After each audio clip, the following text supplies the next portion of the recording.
so I don't know what happened to her too, and nobody answered her phone, so she got sick. Cause I talked to her, she said, I'm gonna be there. I've got a plug-in one that what? We're on, whatever, is this on or off?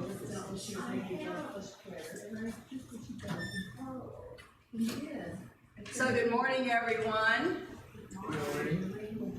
This is an unusual Sunday. We have no music. I have no idea where our musician is.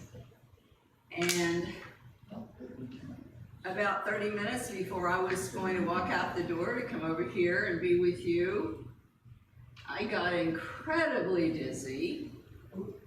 So I do have a talk, and we are going to do the talk, and I think I'm a little bit better, but it's not going to be your usual music and all of that. So what I'm going to do is I'm going to start with a prayer, and then I'm going to have Barbara Gertner come up and read the daily word, and I will do my message this morning and ask for all your blessings to send a lot of energy my way so that I give you the blessing of the message I've come to bring. So let's start with a prayer right now.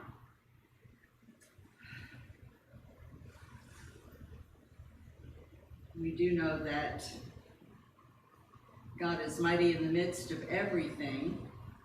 There is nowhere where God is not.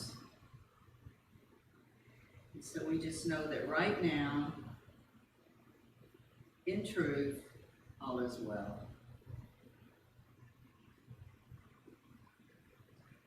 We were taught in our ministerial school that there was such a thing as minister's grace, and so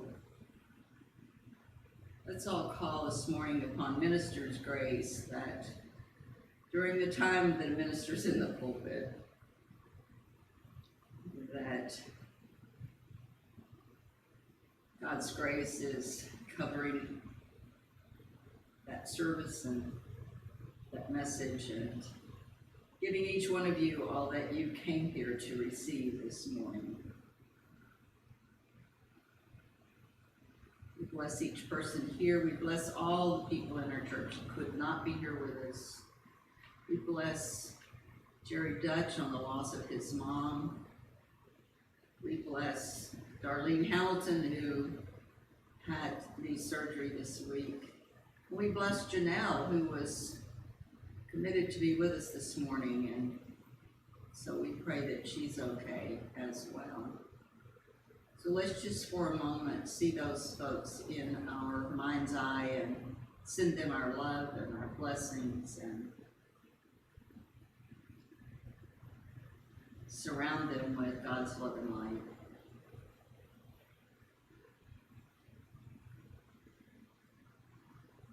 We bless this day, we bless this church, we bless those who could not be with us this morning. And again, we remind ourselves that God is mighty in the midst of all, at all times. And we call on that right now. And we give thanks. And so it is. Amen. I'm going to ask Barbara to come up and do the daily word and do what? I'm just going to sit back here. Okay. Sure. All right. Try to turn this. Walking in front of the camera. That's okay. Good morning.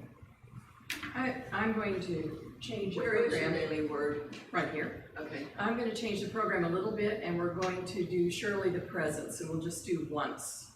If we can sing it a cappella. Go for it. Surely the presence of the Lord is in this place. I can feel God's mighty power and God's grace. There's a holy hush around us. I see love on every face. Surely the presence of the Lord is in this place. Thank you. Thank you, darling. Now I feel like we've begun. So today's word is let go, let God. I do what is mine to do and release the rest. I am equipped with powerful spiritual tools to use toward creating the life of my dreams. Through prayer and meditation, visualization and affirmation, I am willing to work for what I want to see manifest in my life and in the lives of those I care about. Sometimes I can be so focused on what I'm doing that I forget the importance of stepping back from my efforts and releasing my attachment to specific outcomes.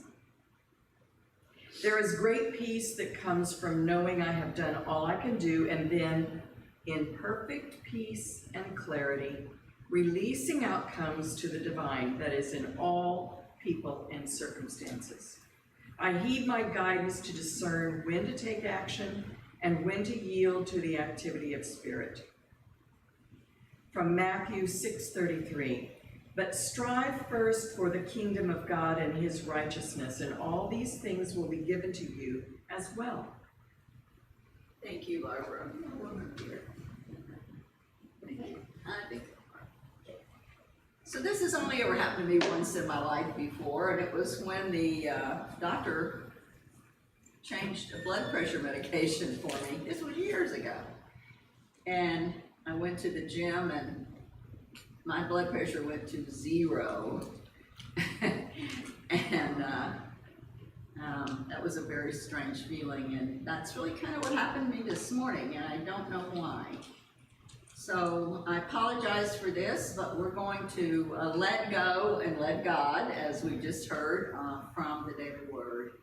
And I'm going to bring you the message that I prepared for this morning. This came to me this week from a member of our church here. And she said, explain this to me and help me understand. And omnism is a belief or creed or philosophy that no religion is truth, but that truth is found in all religions. So that's kind of one of those Middle Eastern cones, if you will. You have to think about it. So it was thought-provoking for me when she sent it to me. And I decided that it was such a good quote and relevant, really, to Unity teachings in many ways that I decided to share it with all of you this morning. Any word that ends in ISM, omnism, is defined as a doctrine or an ideology or a belief or a creed, a philosophy. So there are several of those words. One is omnism, which we see on the screen. There are people who believe this, that there is no religion is truth, but that truth is found in them all. There's also pantheism, deism, and theism. They're all beliefs, they're all creeds, they're all philosophies. So I'm going to give you a little brief about all of them, and then we'll go back and look at this one a little more deeply. So we've already looked at what omnism is the belief of. So let's look at pantheism. Pantheism believes that all physical things are divine. All physical things are divine. Not the ideologies and the religious beliefs, but all of nature, all of energy, all of matter, all elements. We talk about this with the quantum law. It's part of all that is. We don't separate. If you are a pantheist, you don't separate yourself from nature or each other or energy matter. So that's pantheism. Deism is the belief in God as a prime cause of the creation of the world, but after that, God lets us go. We're on our own. That's deism. Theism is the belief in God as a supernatural being who intervenes and controls all the affairs of the world. So we have all of those different beliefs. And I think almost all religions have a kind of a smattering of more than one of those beliefs in their religion. Unity has a lot of the belief of the Omnism. It's where Unity got its name. Charles Stone Moore, the co-founder of Unity, studied for 7 years. He studied all religions. If you go to the school today, you see his office there, and you see all the books he actually read over a 7-year period. And at the end of 7 years, he came to this conclusion that all religions had a thread of truth running through them.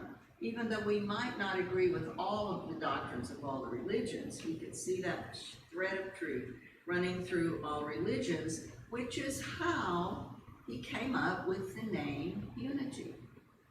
He wanted to have people unified in how we were alike and not focus on how we were different. Human beings are all spiritual creatures. We've always intuited from the time we can know about men around a campfire, we know that humans have intuited that there's some kind of a higher power at work in the universe. Would you agree? We may not know what it is, but we know there's something at work in this universe that is a higher power in our lives. And the various belief systems that we've created over time have been equivalent, this is important, the various belief systems that we have created over time have been equivalent to how evolved we were as humans at the time those beliefs were created. Does that make sense? So, one of the books I had to read got lost in the flood, but it was a book about this thick, and it was all of the history of all of the indigenous peoples' religions, as far back as there's anything written down about them. And one of them is, I always thought this one was hysterical, there was a group of people, ancient people, who believed that their god was a huge banana. That's way, way back. And obviously food had something to do with that. So that's just an example of how evolved the human was at the time the human created that God, that deity for themselves. A newer example of that might be when the Christians came along. Now remember, this was over 2,000 years ago, but the Christians came to believe that communion was a ritual of Jesus at the Last Supper and a commandment that Jesus gave his disciples, because that's in the New Testament. In the New Testament it says the ritual was instituted by Jesus during the Last Supper, giving his disciples bread and wine during the Passover meal, and as he did, he commanded them, "Do this in memory of me," while referring to his certain impending death.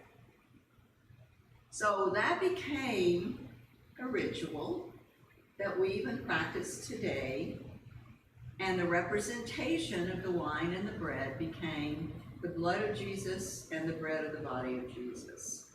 Now, I'm not taking anything away from communion, but I'm just telling you this was another ritual of over 2,000 years ago that came to be understood and practiced as the ritual of the Last Supper of Jesus.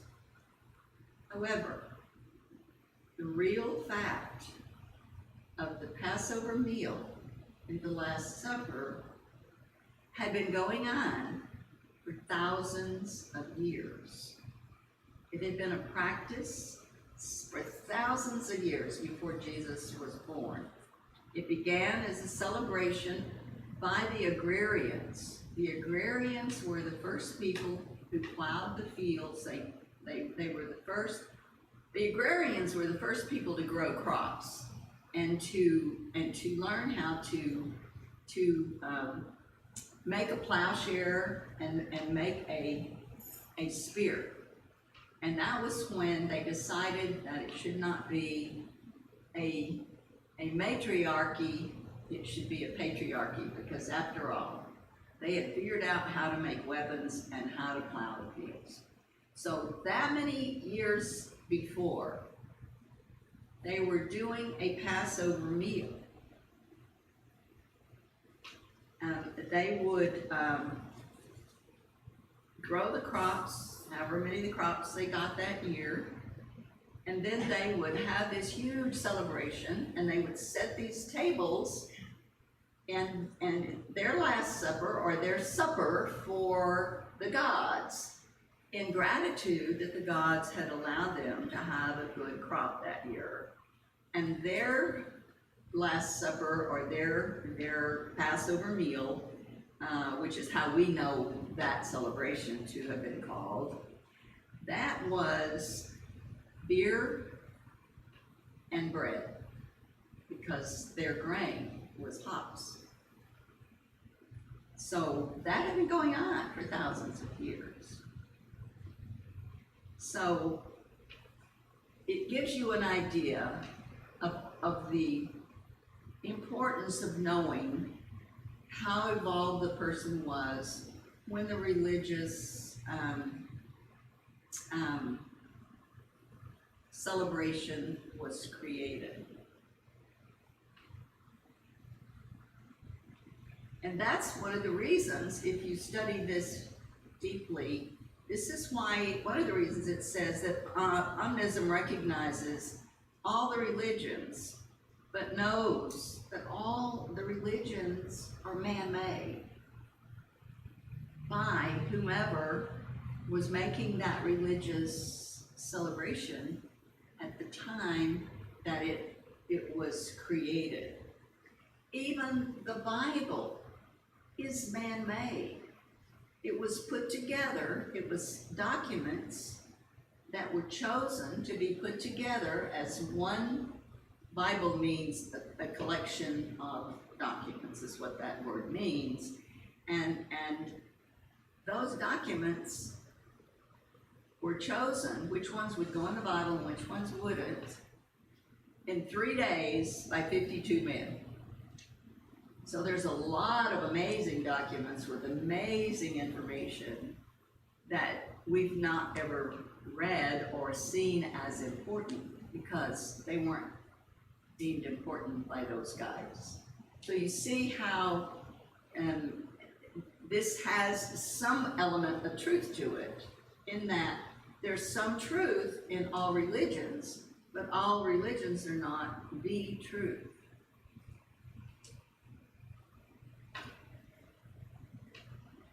And think about it.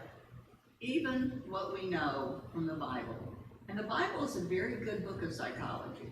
I use the Bible all the time. I love the Bible in many, many ways. But you have to remember, it was created over 2,000 years ago. So let that sink in for a minute. 2,000 years ago. How different were we 2,000 years ago than we are now? So it is a book of psychology. It is every story in the Bible has a message that, if we understand the message, will guide us to doing the right thing. So I'm not putting the Bible down. I'm just giving you some understanding of why that thought has some merit to it.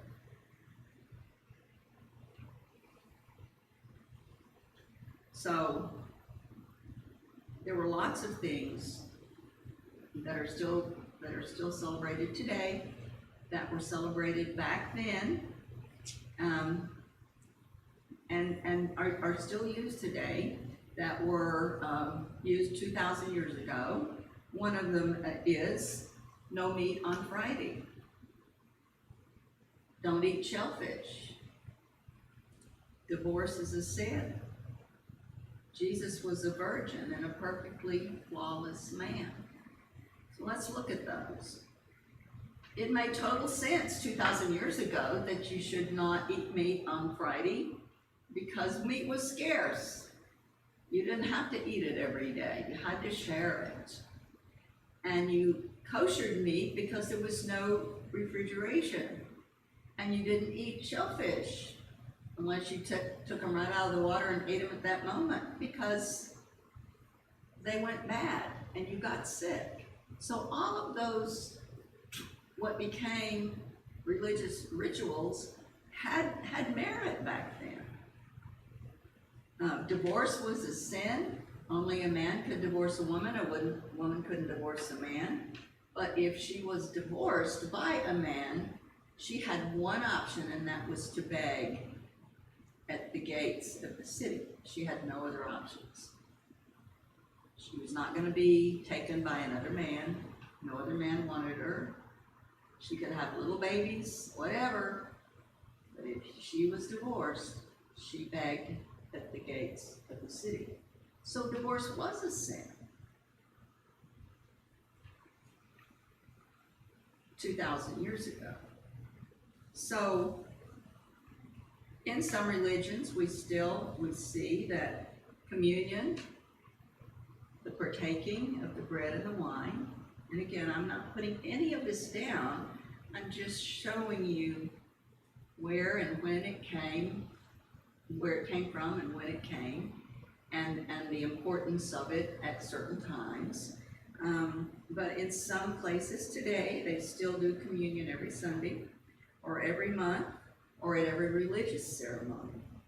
And they believe, and this whole talk, my whole talk today is titled, How Do We Serve God? So all of these things I'm talking about, many people feel this is how we serve God. We serve God when we take communion. We serve God when we have some ritual that we do over and over again. We're serving God. We need to look at that.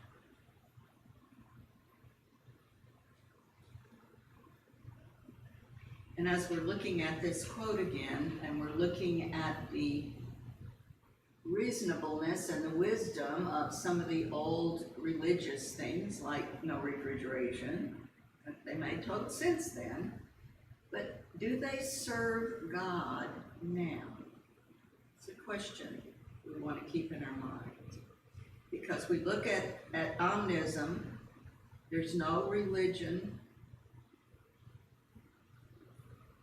that's true, but that truth is found in all religions. So what is the truth that's found in all religions? What is the truth that's found in all religions? And what is it about that truth that is how we serve God?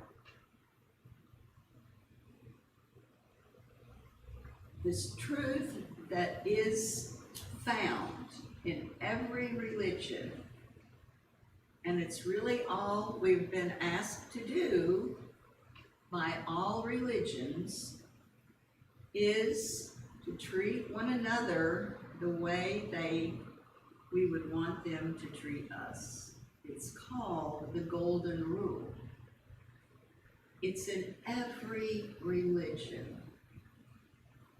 It's a perfect example of what we're talking about here. It's that thread of truth that runs through all religions.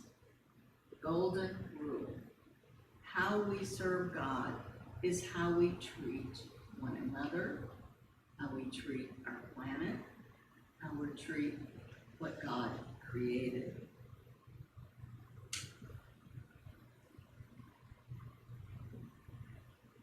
We have that in our religion, and it is, let me find it for you. Our religion has a golden rule that speaks to love and fairness and equality, treating other people the way we want to be treated.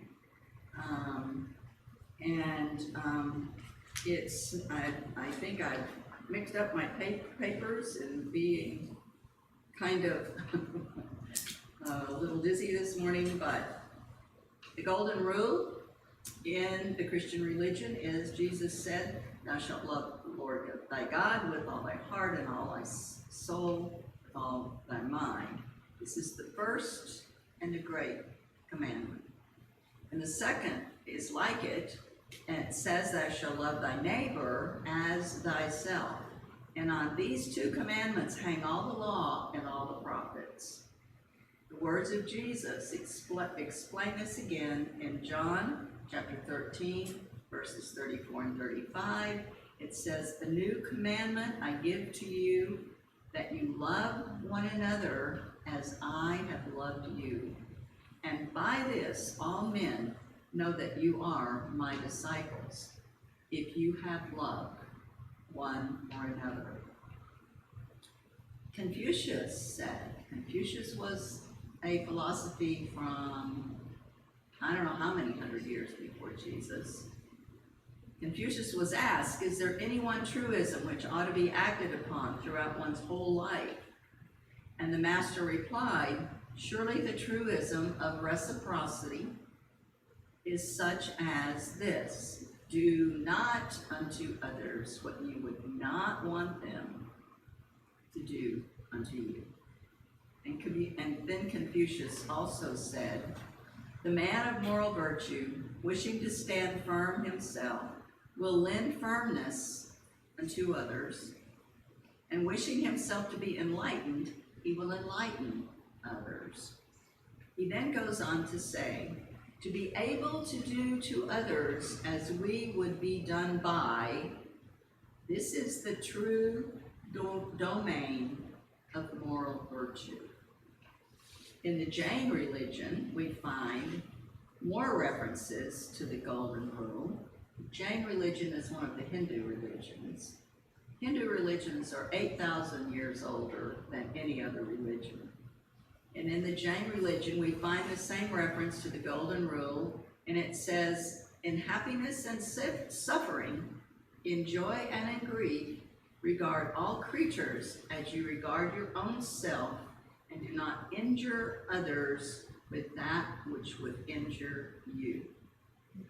And the Hindus say, "Viler and unbelievers are those cruel ones who make the law that teaches killing."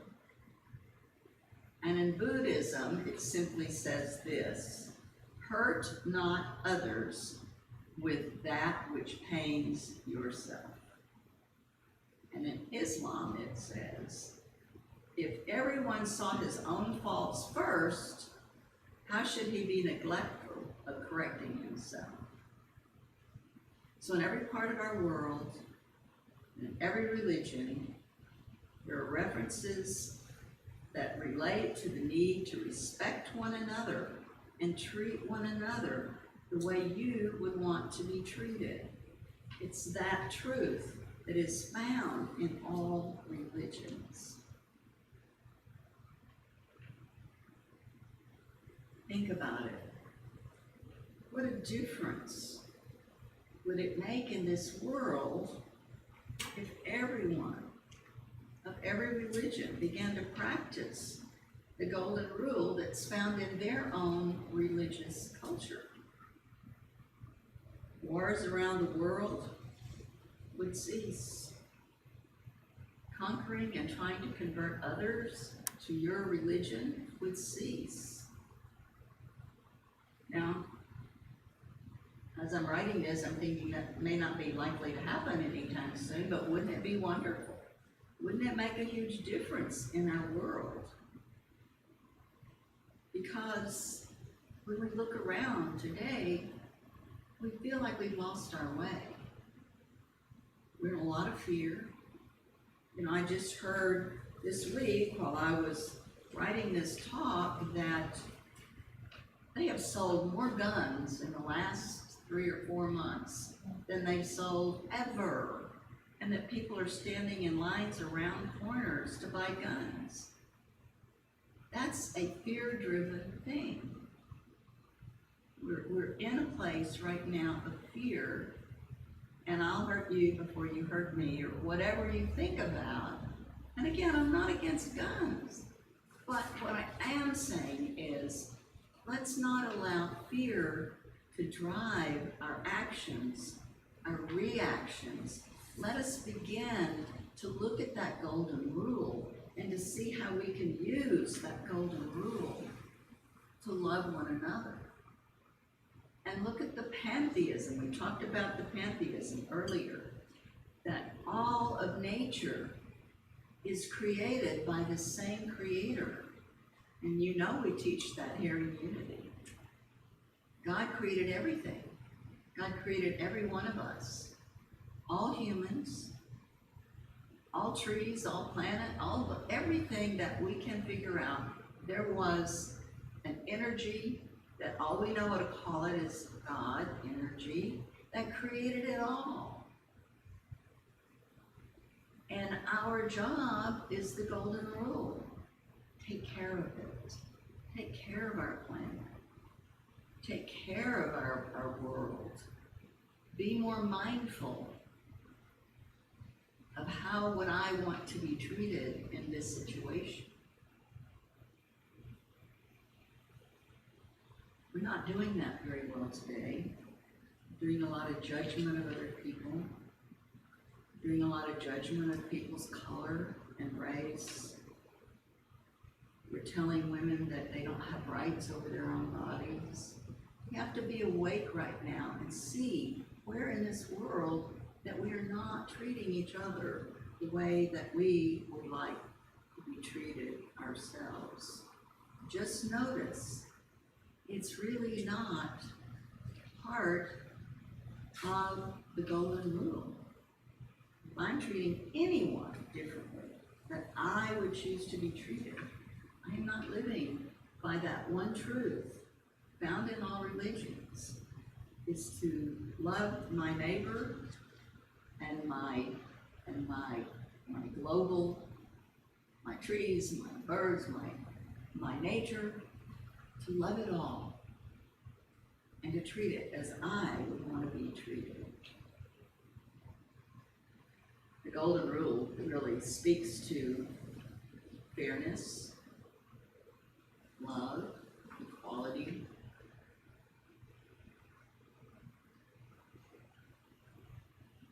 It speaks to the fact that all creation is holy. And even though we sometimes say in other religions we believe that, it's not enough to say it. We have to do it. Serve. You know, the title of my talk was, How Do We Serve God? The word serve is an action. What action do we take to serve God? That which created all of the things that we wake up to every day, that we love so much. How do we serve that?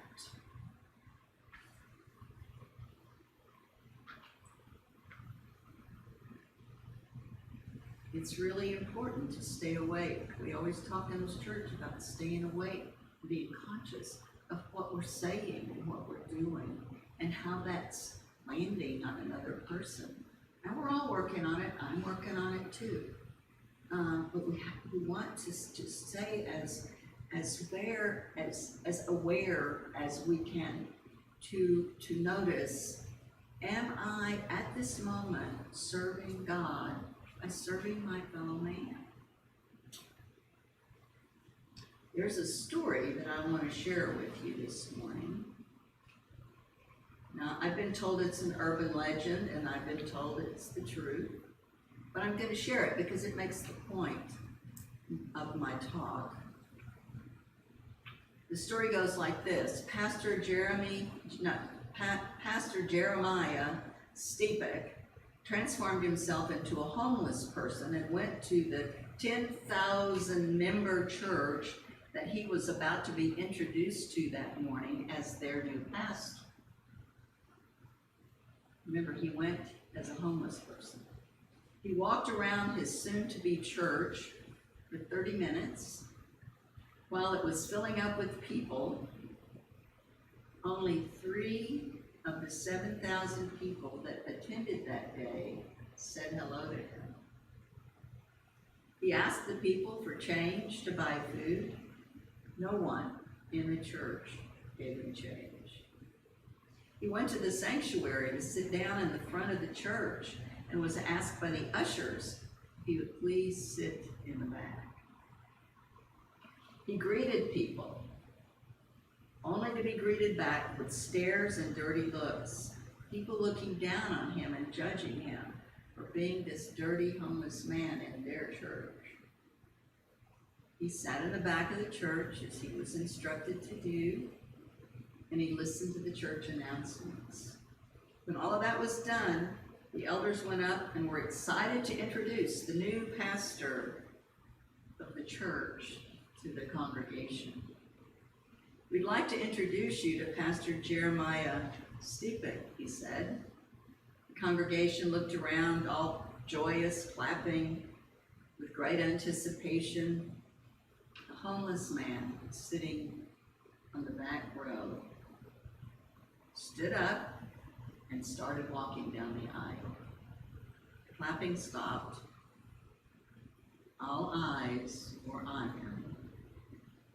He walked up to the altar. He took the microphone from the elders. He paused for a moment, and then he recited this. For I was hungry, and you gave me something to eat. I was thirsty, and you gave me something to drink.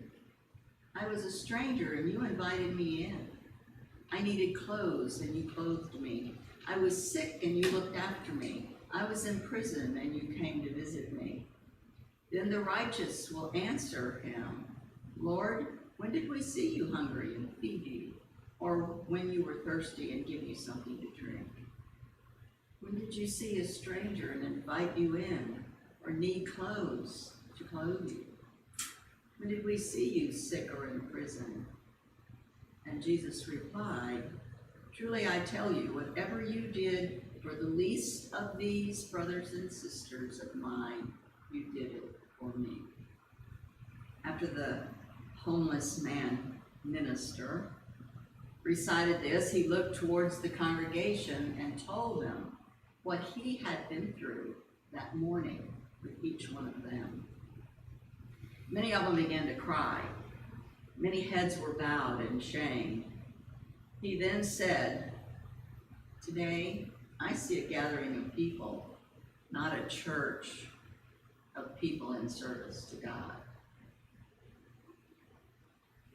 Then he said, the world has enough people, but the world does not have enough loving, caring people who serve God. When will you decide to become caring and loving? He then dismissed the service the following week.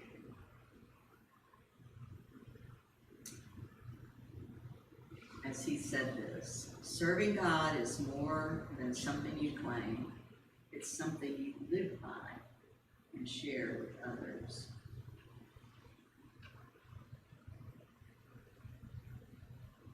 So,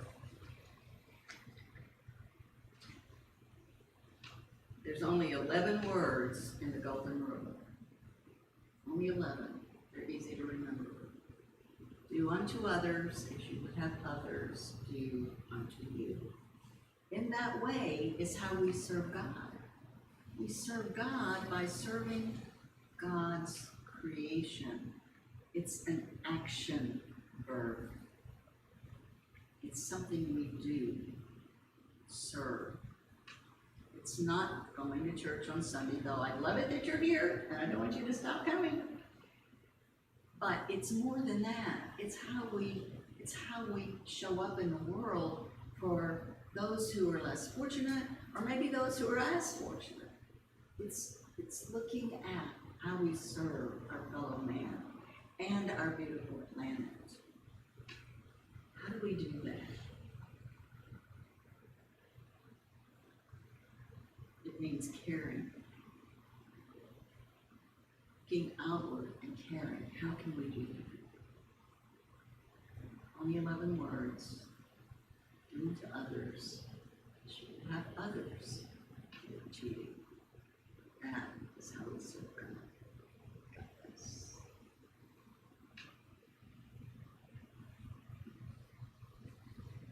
Well, this would be the time for music.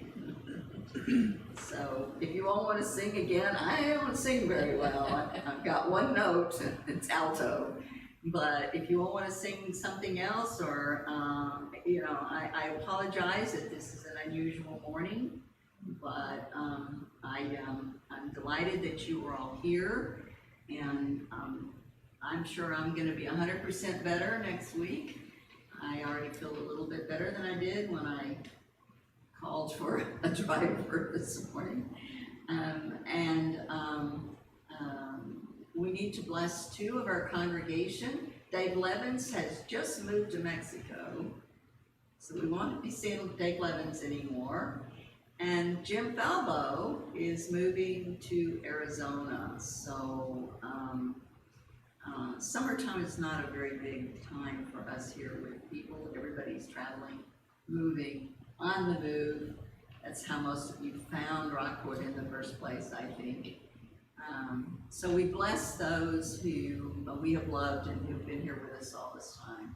And they are moving on to new adventures, and so we want to send them off with our love. And let's close now with another prayer. I just give so much thanks for each and every one of you. I'm so grateful that you are here today. I know your heart, each and every one of you, I know your heart.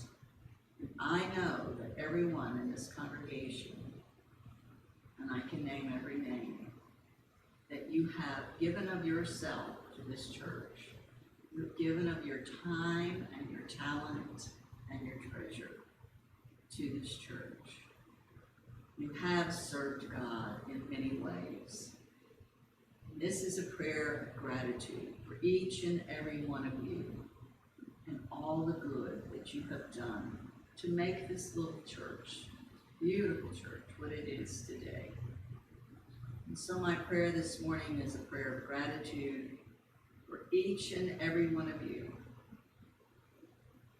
knowing that your heart served this church in ways that were totally selfish, and that you continue to serve this church in ways that are totally selfless. And for this, I give great thanks. And to each one of you, I give great thanks and great gratitude. And so we move through this day and through this week with gratitude in our hearts, love in our hearts, thought of the golden rule in our hearts, and to see how that might fit us from moment to moment as we move through our day, each and every day. And so it is. Amen. All right. You want to try to do the peace song? Well, we can shake it. Yeah, we can do that. We can do the peace song, and we can do the prayer for protection. And I think we can get them onto the screen. So thank you, darling. Thank you. It was beautiful. All right. Do we have the words for Well, we the should. song? Maybe I'll put Stephen to sleep with my talk this morning. I don't No, think there so. it is. Yeah, Chris. There he is. Okay. All right. Let there be peace on earth, and let it begin with me.